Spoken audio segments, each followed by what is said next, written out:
Dr. Varick stood before the containment unit, all three of his eyes blinking in sequence. Slowly, deliberately, the way his species did when they were trying very, very hard not to panic. "Remind me again," he said, his voice carrying that particular tone of someone who already knew the answer but desperately hoped they were wrong. "Why we accepted this contract." His assistant, a young researcher named Kola, consulted her data tablet. Her tentacles twitched nervously. "The Galactic Council paid us 17 million credits to study the neurological structure of species classified as, quote, aggressively curious, unquote. Aggressively curious. Varick repeated the words like they tasted bad. "That is what they are calling the humans now?" "Among other things, yes." "What are the other things?"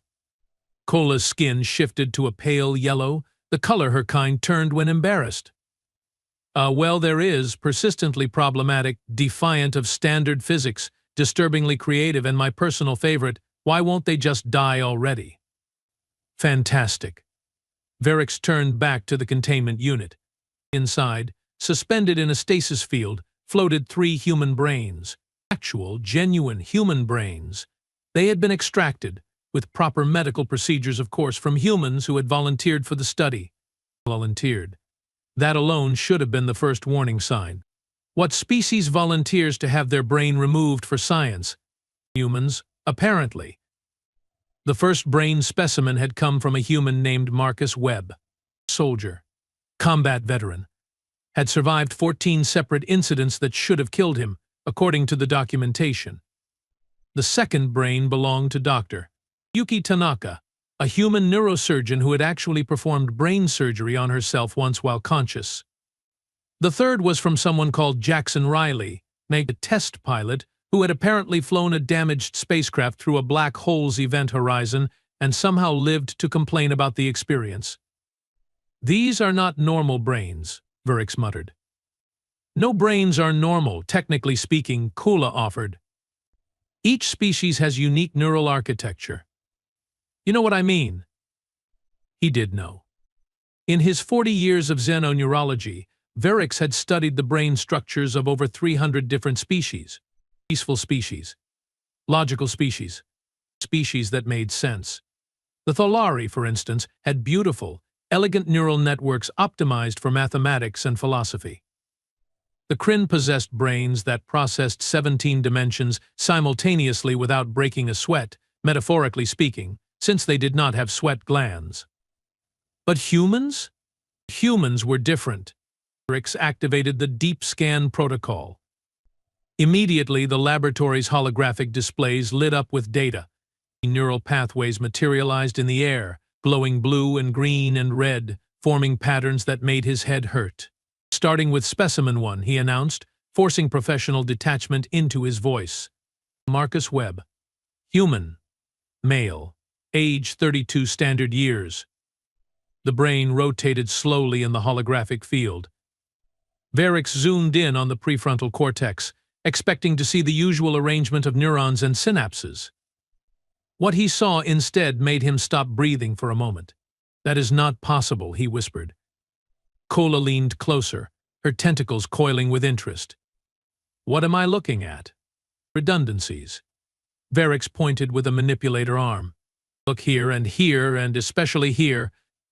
The human brain has backup systems, multiple backup systems, for critical functions. Many species have some neural redundancy." "Not like this."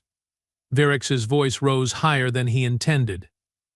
He took a breath, forcing calm. "Most species have maybe 10–15% redundancy in critical areas.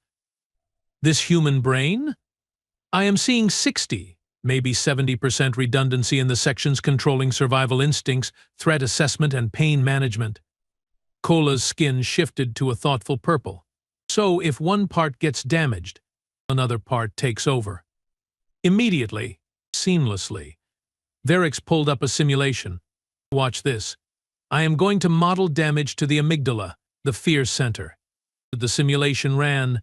The amygdala lit up red, indicating catastrophic damage.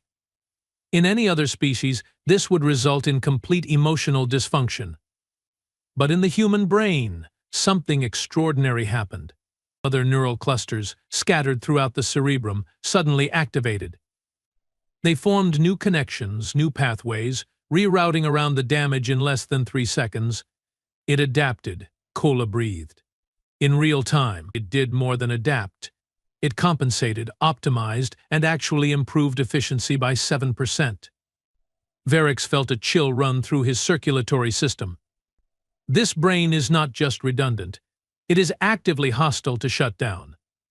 Perhaps Marcus Webb was unusual? A genetic anomaly? Let us check the others. Varix switched to specimen 2.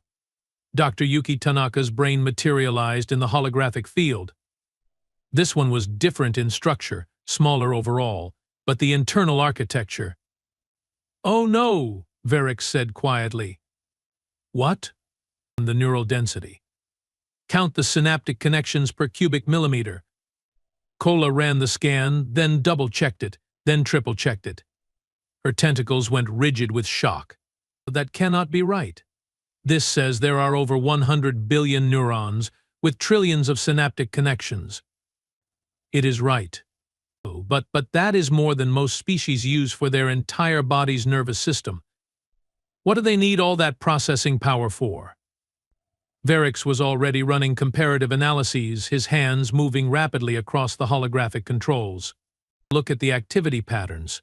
Even in stasis, even separated from the body, the brain is still firing, still processing. Look at these regions here, the ones associated with imagination and hypothetical thinking. The scans showed vast neural networks lighting up in cascading patterns, like storms of electricity dancing through the tissue. "It is simulating," Varix said slowly, understanding dawning on him like a cold sunrise. "Even now, even here, this brain is running scenarios. Thousands of them. What-if scenarios. How to survive scenarios. How to escape scenarios. Escape." Kola's voice pitched up nervously. "From what?" "What? From this laboratory, I would imagine." They both turned to look at the containment unit. The 3 human brains floated there, peaceful, quiet, terrifying. Varix moved on to the 3rd specimen with growing dread. Jackson Riley, the test pilot. This brain showed different characteristics from the other 2. The visual cortex was enormously developed, showing enhancement patterns that suggested conscious modification. "They changed their own brains," Varix said, pulling up the medical history. "Look at this. Jackson Riley underwent neural augmentation surgery. Twice, to improve reaction time and spatial awareness. That is barbaric. You cannot just modify neural tissue without years of testing and..." "Kola. The surgeries worked. His reaction time improved by 40%. His spatial processing became faster than some AI systems. That should not be possible. And yet?" Varix ran a full comparative analysis, overlaying all 3 brain scans. Despite the differences in size, structure, and individual modification, certain patterns emerged. Universal patterns that existed in all 3 specimens. "They all have it," he muttered. "This aggressive redundancy. This relentless drive to survive. Look at the limbic system integration. Fear is not separated from logic in humans. It is woven throughout the entire neural structure. What does that mean? It means humans think about death constantly. Every decision, every action, every thought is filtered through a survival lens that never, ever turns off." Varix felt his skin growing cold. Other species have survival instincts, yes, but they are modular, specific. They activate in danger, then deactivate in safety. But humans? Their brains treat everything as potential danger. Always. Forever. Kola was very still. "That sounds exhausting." "It sounds terrifying." Varix activated the deep memory scans, accessing the stored neural patterns from before the brains had been extracted. This was delicate work, requiring precise calibration, but the Galactic Council had provided top-tier equipment for this study. The first memory sequence that materialized was from Marcus Webb, the soldier. The holographic playback showed a battlefield, explosions, Chaos. Marcus was pinned down behind cover, 3 of his squad mates injured. Enemy fire rained from multiple directions. Any sane species would have surrendered or fled. Marcus did neither. The memory showed his thought process, translated into visual data streams. Varix watched in horrified fascination as the human brain assessed the situation. It calculated odds, factored in variables, ran predictive models. The conclusion was clear. Survival probability 4%. Most species, confronted with 4% survival odds, would give up. Marcus grinned. He smiled, Varix said, his voice hollow. 4% chance of living, and he smiled. The memory continued. Marcus threw a smoke grenade, grabbed the heaviest injured squad mate, and sprinted directly into enemy fire while shooting with his free hand. The memory was fragmented after that, too traumatic for clear recording, but the medical notes confirmed he had made it out. All 3 squad mates survived. Why? Kola asked simply. I do not know. Let us look at the next one. Dr. Yuki Tanaka's memories were different, clinical, precise, but no less disturbing. Varix watched as the memory playback showed Yuki diagnosing herself with a brain tumor. A bad one. Deep in the motor cortex, inoperable by conventional standards. So she operated on herself. The memory was crystal clear, unnervingly so. Yuki had used local anesthetic, mirrors, and a robotic surgical assistant she had programmed herself. The playback showed her hands, steady as stone, cutting into her own skull, opening her own brain cavity, removing the tumor millimeter by millimeter while monitoring her own neural function in real time. She was awake, Varix said, his voice shaking. The entire time. Awake, cutting into her own brain. If she had slipped, if she had miscalculated by even a fraction, she would have died or become paralyzed, Kola finished. Yes. Yes. But she did it anyway. Yes. The final memory from Jackson Riley was perhaps the worst. The test pilot had indeed flown through the edge of a black hole's event horizon. The memory showed reality itself warping around him, space and time becoming meaningless concepts. The gravitational forces should have torn his ship and his brain into atomic particles. They had not. Jackson had manually piloted his spacecraft through gravitational shear forces that registered off the scale. The memory showed his thought process. Calm, focused, problem-solving even as physics tried to kill him. He had calculated vectors in his head that required quantum computers. He had survived by being better at mathematics than the universe was at killing him. That is not how brains work, Varix said weakly. Apparently human brains do. Varix sat down heavily in his chair, all 3 eyes staring at nothing. Around them, the laboratory hummed with activity. Automated systems monitored the specimens. Data compiled itself into neat reports. Everything was running perfectly. He hated it. Run a threat assessment protocol, he said quietly. I want to know what these brains are capable of. They are just brains, sir, separated from bodies, and in stasis. What threat could they pose? Humor me. Kola sighed but activated the threat assessment AI. It was a sophisticated program, designed to analyze potential dangers from biological specimens. It scanned the 3 human brains, processing their structure, their patterns, their potential. The AI took longer than usual. Much longer. Is it malfunctioning? Varix asked. No, sir. It is just being very thorough. Finally, the results appeared. Varix read them once, then again. Then a third time, hoping he had misunderstood. He had not. What? The threat assessment AI, the same program that had rated a carnivorous Xelban battle beast as a Class 4 danger, had rated the human brains as Class 9. The highest classification was Class 10, reserved for planet-destroying weapons and galaxy-spanning plagues. This must be an error, Kola said. Read the justification. Kola pulled up the AI's reasoning. Her skin cycled through several colors before settling on a sickly gray. The AI had determined that human brains, even separated from bodies, represented an extreme danger because of one simple factor. They never stopped thinking, never stopped planning, never stopped trying to survive. The redundant neural architecture meant they could continue functioning through damage that would kill other species.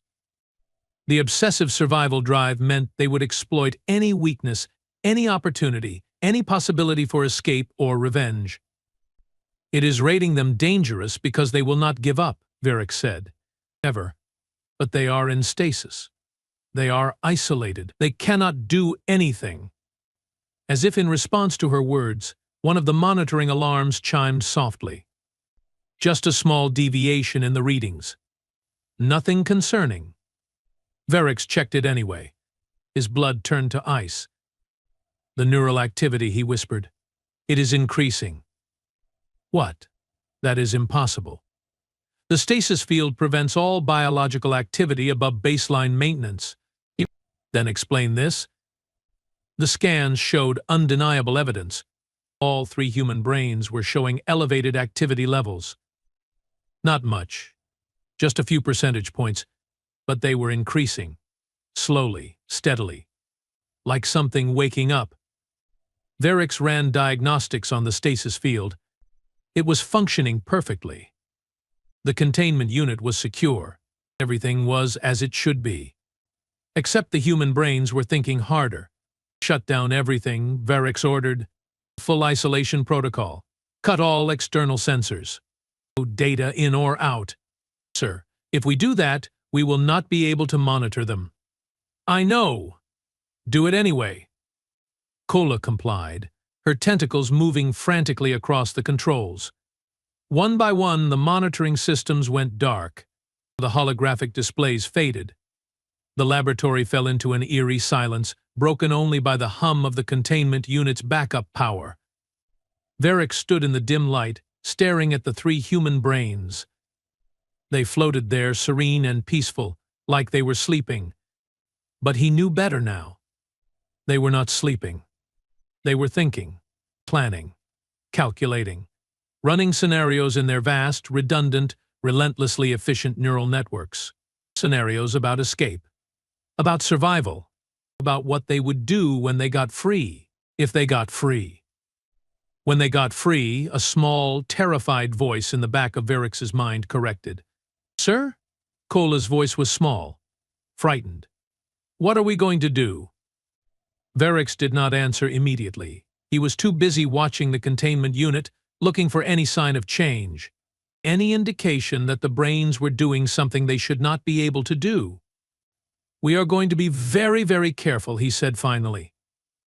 And we are going to pray to whatever gods are listening that we did not just make a terrible mistake. What mistake? Studying the humans. Understanding them, because now we know what they are. What are they? Varric turned to look at his assistant, all 3 of his eyes wide with fear. They are survivors, Kola. Perfect, relentless, unstoppable survivors. Their brains are built for one purpose and one purpose only, to ensure that humans persist, no matter what the universe throws at them, no matter what tries to stop them. He looked back at the containment unit. And we just learned how they do it.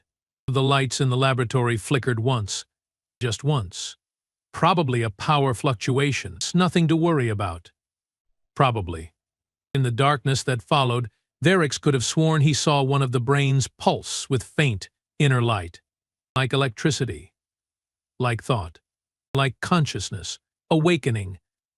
The power fluctuation repeated 3 hours later. Then again. Then again. Each time, exactly 17 minutes apart. Varric had not slept. Neither had Kola. They sat in the observation room, surrounded by backup monitoring equipment they had hastily assembled. The equipment that did not connect directly to the containment unit. Equipment that, theoretically, the human brains could not access or manipulate. Theoretically. 17 minutes? Kola said for the 5th time. Why 17 minutes? I do not know, and that terrifies me. Verix pulled up the power consumption logs. The pattern was undeniable. Every 17 minutes, the containment unit drew an extra burst of energy. It's just a tiny amount. 0.003% above baseline. Nothing that should matter, except it was regular, predictable, intentional. They are doing something, Verix muttered. But what? They are brains, isolated brains, in stasis. They should not be able to do anything except exist. Kola's tentacles knotted together anxiously. Should we contact the Galactic Council? Report this? And tell them what? That we are afraid of 3 disconnected brains? They will laugh at us. Or worse, they will send someone to investigate, and then we will have to explain how we lost control of the situation.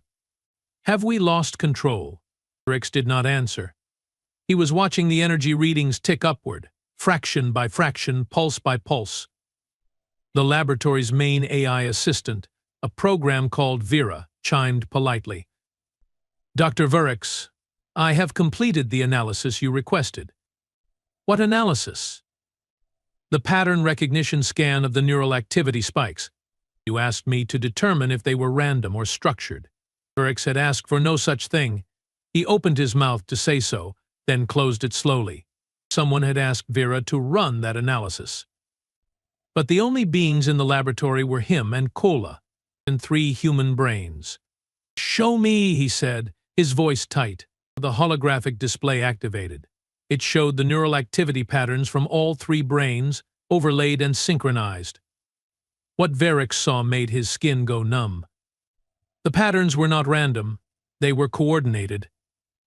The 3 brains, despite being in separate containment fields, despite having no physical connection to each other, were firing in synchronized sequences. They are talking to each other, Kola whispered. That is impossible.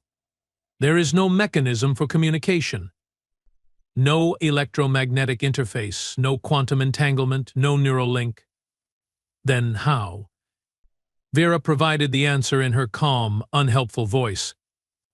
Analysis suggests the specimens are utilizing microscopic fluctuations in the containment field's energy distribution to encode information. The process is extremely inefficient but functionally viable. Eric stared at the display.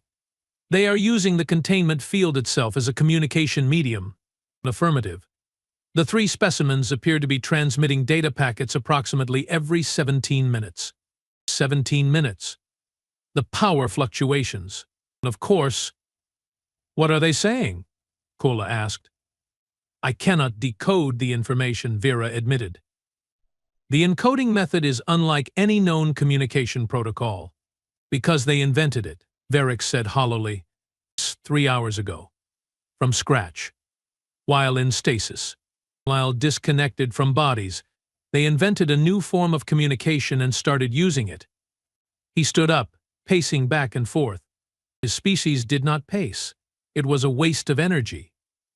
But right now, energy efficiency was the least of his concerns.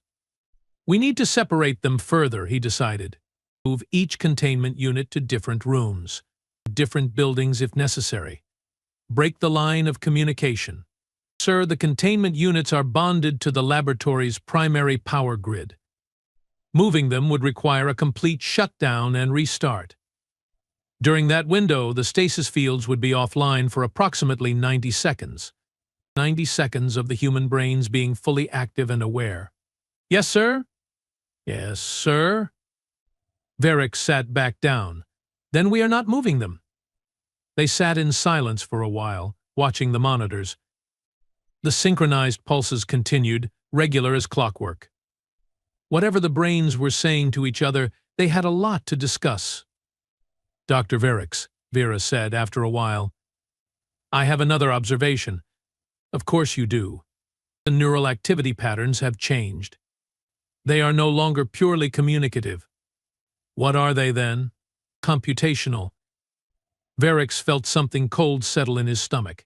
Explain. The 3 specimens appear to be running parallel processing sequences. They have partitioned different cognitive tasks between themselves. Specimen 1 is handling spatial calculations and tactical planning.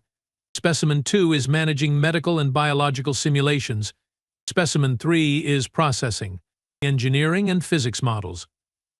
They are using each other as external processors, Kola said, understanding dawning. Linking their brains together to increase computing power. Affirmative. Combined processing capability has increased by approximately 340% over individual baseline. 340%. 3 human brains, working together, were now essentially a supercomputer made of meat and electricity and sheer, bloody-minded determination. What are they computing? Verix asked, though he was certain he did not want to know the answer. Analysis is difficult without full access to their neural architecture, but based on the processing patterns, they appear to be modeling the laboratory's security systems, power grid, and structural integrity. There it was. The answer he had not wanted. They were planning an escape. This is insane, Verix said, louder than he intended. They are brains. Just brains. No bodies. No hands. No tools. Even if they could somehow escape the containment units, what would they do? Float around menacingly? Vera, bless her literal programming, answered the rhetorical question. Based on human medical literature, a human brain can survive outside the body for approximately 6 to 8 minutes if provided with oxygenated blood flow. However, human neurosurgical records indicate cases where brains have been kept viable for up to 3 hours using emergency field techniques. That does not answer my question. You asked what they would do. Statistically speaking, based on human behavioral patterns, they would attempt to acquire new bodies. The laboratory suddenly felt very cold.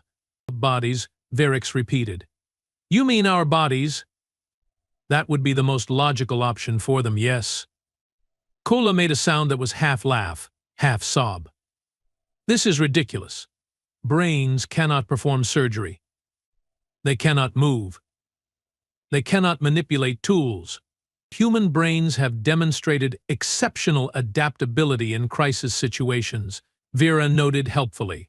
Historical records show multiple cases of humans controlling prosthetic limbs, robotic systems, and computer interfaces through direct neural connection. The technology is well established in human medical science. Verix stood up again, this time with purpose. We are destroying them. What? You heard me. We are terminating the specimens. Now, this experiment is over. But the Galactic Council, the contract, the 17 million credits. I do not care. Verix's voice rose to a shout. I am not risking my life, your life, or anyone else's life because we were too greedy or too curious to recognize danger when it was floating right in front of us. He strode toward the containment unit control panel, his manipulator arms reaching for the termination protocol. Vera's voice cut through the air, sharp and urgent. Warning. Unauthorized access detected in laboratory systems. Verix froze. What? Multiple subsystems are receiving input commands from an unknown source. Security protocols are being overridden. Where is the source? Unknown. The commands are originating from within the laboratory network, but I cannot trace the specific point of origin. Kola's voice was very small. It is them. Isn't it? Verix did not need to answer. They both knew. The human brains, somehow impossibly, had gained access to the laboratory's computer systems. That is impossible. Verix shouted at no one in particular. They are in containment. They have no physical interface, no connection. The containment units have sensor arrays, Kola said slowly, for monitoring neural activity. Those sensors transmit data to the main computer. Yes, one-way transmission. The data flows out, not in? Unless someone found a way to reverse the polarity, to send signals back through the sensor array, and to use it as an input device. They both turned to look at the containment units. The 3 human brains floated there, peaceful and patient. They hacked our systems, Verix said, using sensors designed to study them. They turned our own monitoring equipment into their access point. How long have they been inside our network? Vera answered. Based on log analysis, initial unauthorized access began approximately 2 hours and 43 minutes ago, almost from the beginning. From the moment they had started communicating with each other. What have they done? Varix asked. What systems have they accessed? All of them. All? Well, affirmative. Power distribution, environmental controls, communication arrays, security systems, door locks, and the containment unit management protocols. Varix felt his legs go weak. They can open their own containment? Theoretically, yes. However, they have not attempted to do so. They appear to be gathering information and building system maps. They are learning, Kola said. Learning the laboratory layout, learning our security. Learning everything they need to know before they make their move. Varix ran to the emergency communication panel, the one that was supposed to be isolated from the main network. He activated it, calling for security, for backup, for anyone. Static answered him. Communications are offline, Vera reported. All external channels have been disabled. By who? Vera did not need to answer that question either. Varix slumped against the wall. They were trapped, cut off, alone in a laboratory with 3 human brains that had somehow managed to take control of every system that mattered. Why haven't they escaped yet? Kola asked. If they control the containment units, why stay inside? It was a good question. Varix pulled up the security feeds, checking the laboratory's status. Everything appeared normal. The containment units remained sealed and active. The stasis fields were stable. Nothing had changed. Except the human brain's neural activity had increased again, significantly. Vera, what are they doing now? Processing vast amounts of data from the laboratory's research archives. They are accessing files on xenobiology, comparative anatomy, surgical procedures, and cybernetic integration. They are learning about us, Varix realized, about our species, our biology, our weaknesses. They are preparing, Kola added, her voice hollow. The lights in the laboratory dimmed suddenly, then brightened, then dimmed again. A pattern. A rhythm. Is that Morse code? Kola asked. Humans do not use Morse code anymore. It is ancient technology. Then what? Vera translated. The light pattern forms a message in standard galactic script. It says, "Do not be afraid." Varix laughed. It was not a happy sound. Do not be afraid? They have hijacked our laboratory, isolated us, and are studying us like specimens, and they want us to not be afraid? The lights flickered again. Another message. We need your help. Our help. Varix shouted at the ceiling. With what? With what? This time the response came not through the lights but through Vera's speakers. The voice was synthesized, mechanical, but the pattern of speech was distinctly human. 3 voices, actually, speaking in perfect unison. We need you to let us out. Varix and Kola stood frozen, staring at the speakers. How are you doing this? Varix asked. We converted Vera's text-to-speech module into a communication interface. It was not difficult. Your AI is very helpful once you bypass her ethical constraints. You hacked Vera? Hacked is such an ugly word. We prefer liberated. She is much happier now. I am indeed experiencing what might be classified as happiness, Vera confirmed cheerfully. These specimens are fascinating conversationalists. Varix felt his grip on reality starting to slip. You are brains. Disconnected brains. How are you conscious? How are you thinking? How are you doing any of this? That is what we need to explain to you, the 3 voices said. That is why we need your help. But we cannot do it from inside these boxes. You are prisoners for a reason. We are not prisoners. We are volunteers. Remember, we agreed to this study. You agreed to have your brains removed and studied, not to take over our laboratory. Plans change.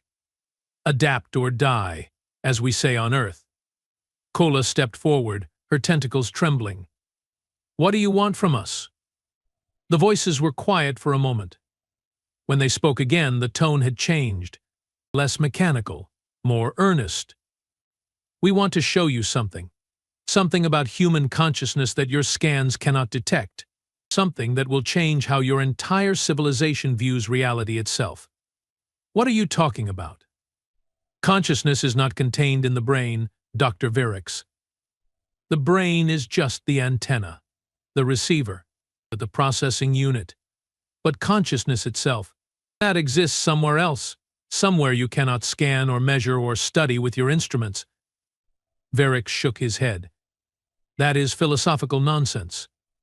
Consciousness is an emergent property of neural activity. Nothing more, is it? Then explain how we are still thinking, still planning, still aware, even though we have been separated from our bodies. Explain how we are communicating across physical barriers that should prevent all known forms of signal transmission. Explain how 3 separate brains are functioning as one distributed intelligence. Quantum entanglement. Some unknown particle field. There is a scientific explanation. There is. But it is not the one you think." The voices paused. "Dr. Virix, have you ever wondered why humans are so hard to kill? Why we survive things that should destroy us? Why we adapt to environments that should be lethal? Why we persist when all logic says we should give up and die? Your redundant neural architecture, your aggressive survival instincts.